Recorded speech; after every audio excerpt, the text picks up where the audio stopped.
Hey everyone, the Money Ready here. Today we are doing episode 2 of custom crafting with barrels. If you are not an expert in some Minecraft commands such as /data, /scoreboard, /execute, and some others, then this might not be the video for you. But if you're wanting to jump in and give it a try, I'm not one to stop you. So, let's start right away. I'm going to be using the crafting table from my Nature Plus data pack. You want to place 4 vines all around it, around the crafting table, and throw an enchanted golden apple on top of it. And it gives you a nice model here of a crafting table covered with vines. You can see inside you have a nice plant crafter. And if I give myself some oak planks, I have added a crafting recipe where you can craft a crafting table. Isn't that kind of meta? As you can see, since it's a barrel, the items will stay inside when you exit. So, let's get in to how to do this. The scoreboards you will need for this data pack are CraftR, EmptyCraft, SlotCraft 1 through 9, DropCraft, and CheckC1 and CheckC2. These will help with making the barrel act as a crafting table. So that's the init function. This is the run function.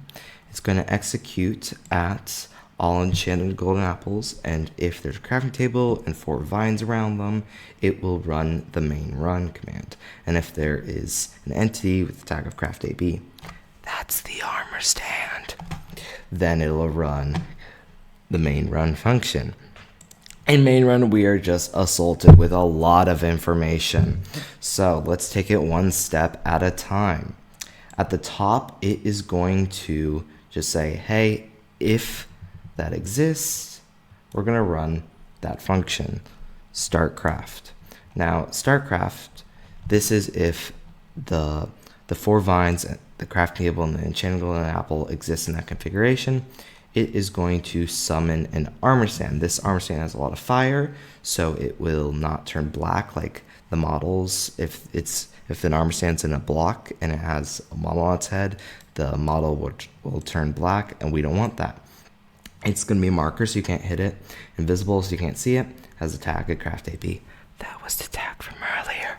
It has a command block on its head with custom data 3, which gives us this really nice little like viney crafting table feel. So then, if we go back here, this gets rid of the vines. This plays the grass break sound. This will kill the enchanted golden apple. Then this sets the barrel.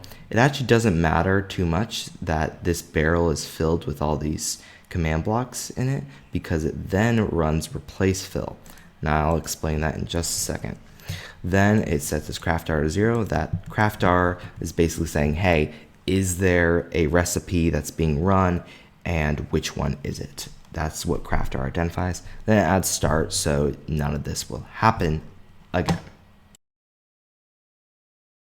So now let's look at replace fill.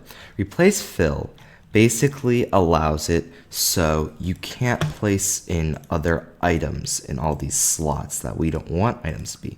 Because these slots, they're not supposed to be slots. They're supposed to be empty spaces where nothing can be placed, like that bar there above the inventory. So replace fill basically says, okay, hey, is there a filler item in that slot? That's what all these 17 lines of code here are saying. And if there's not, that's why it says unless. If not, then it'll add replace 1 through 17. Then, based off that tag, it'll summon an item that the player will pick up the next tick. And this is a command block that's invisible due to its custom model data. It has change fill, and based off the tag, it has 1 through 17 also. Then, this basically does what you see right here. If I place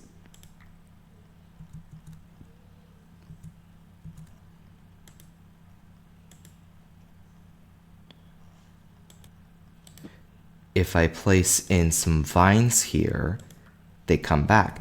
This is because it's modifying the data of that item that we just summoned in and replacing it with the item in that slot. So that means you can place items in here and you won't lose them. Even if they have like efficiency 5, you still get all the data back. It's replacing all the data of that item down there. Now, if you didn't replace the data, that means you clicked on the item, meaning there's error there. That's why it didn't see that there was a filler item. Then it'll kill that item because it's summoned in an item and it needs to go somewhere. Then it places in the command blocks with filler and no text, so they are as inconspicuous as they can be. Then, we'll let it lag there. After that, it removes all the tags. It removes the check 1 and check 2 numbers. It clears your inventory in case you grabbed some of these. And it also kills all the items in case you clicked like Q or something there. So then if we go back to our main run function, and let's scroll all the way back here. The sound is fairly simple. If there's a player within 10 blocks, it will stop the sound of the barrel opening and closing. That's why you didn't hear anything here besides a little muffled thud. Then if we go back here, the emptier. Basically what the emptier does is it says, hey, is there an item in there? That's why it's saying data get block. And then if it's supposed to be crafting something and there is a craft item there, it adds the tag of drop no right here. And if that's the case, and if there's no tag of drop no, and there is an item there, and it's supposed to be crafting something, that means someone replaced the item with like a piece of stone, then it sets the empty crafter to 0. That means that if someone replaces it, or if they take the item out, it activates empty crafter.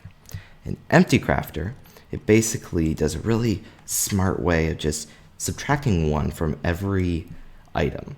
So first it gets all the count data, then it subtracts 1 from it, and then it puts it back. I know, crazy, right?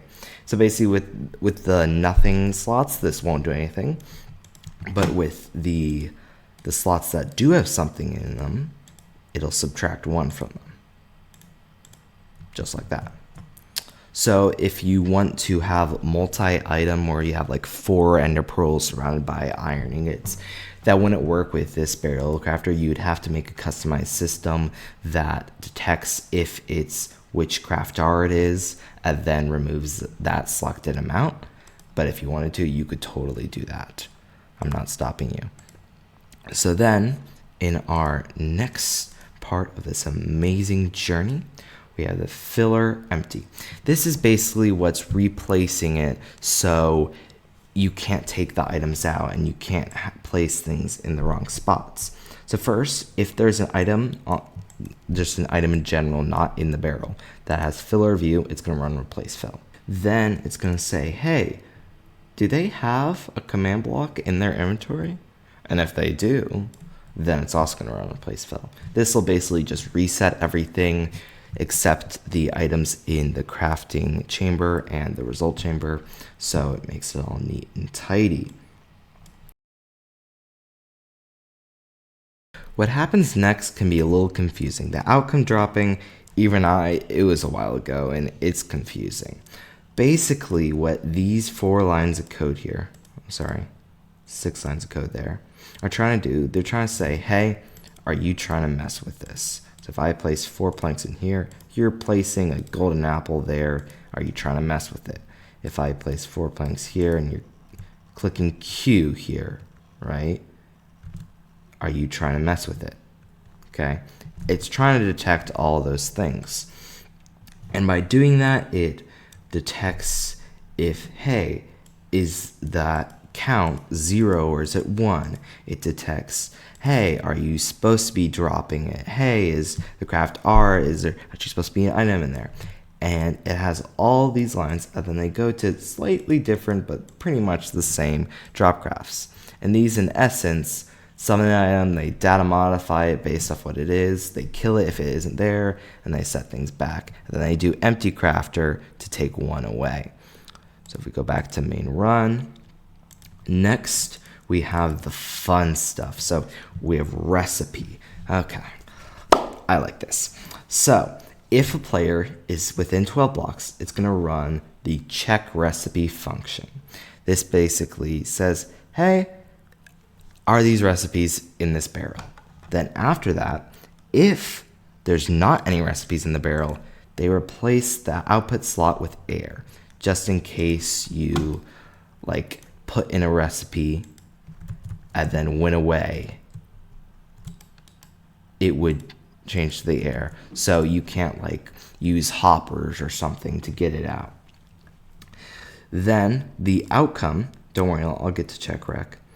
If there is a recipe in there, it's going to run the put out outcome. So let's go to check rec.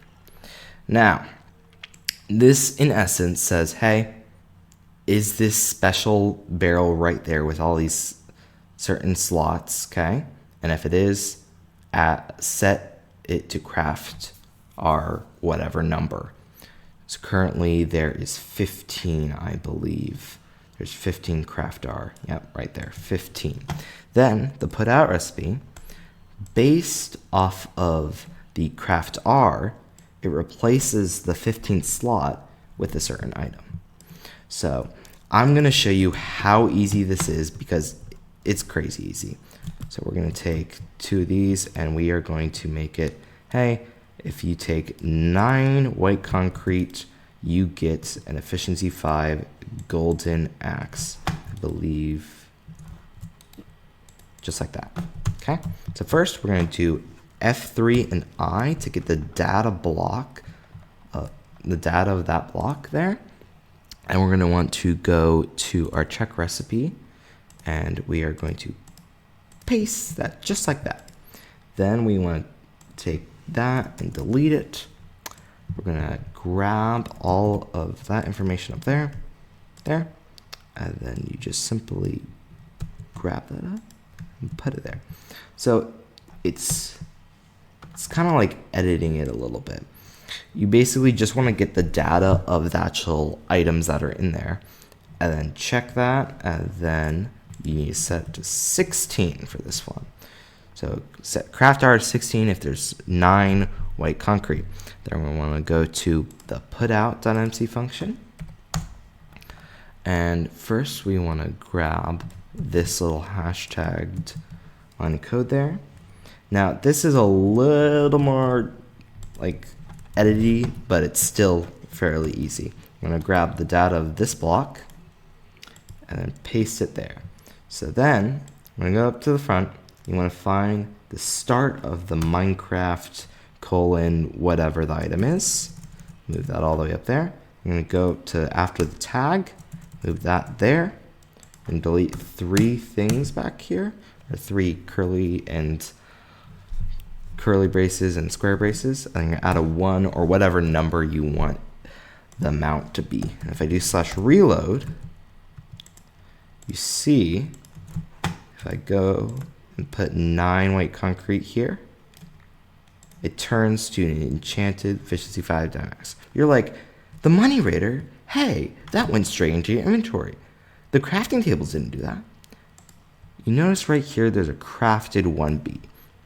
This lets us see, hey, is this meant to be here? So if we add that crafted 1B to there and do /reload, now it stays in there because yes, that is the outcome of a crafting recipe. So the system doesn't say, hey, get rid of that. And that is how you can easily add crafting recipes. And you might have noticed, hey, you didn't go over that last line of code. This line of code simply says, hey, is the fire out? And if it is, relight it so the model doesn't turn black. Thank you guys for watching. That's all for today. The World Save and Data Pack are in the description. Please like and subscribe and keep coding.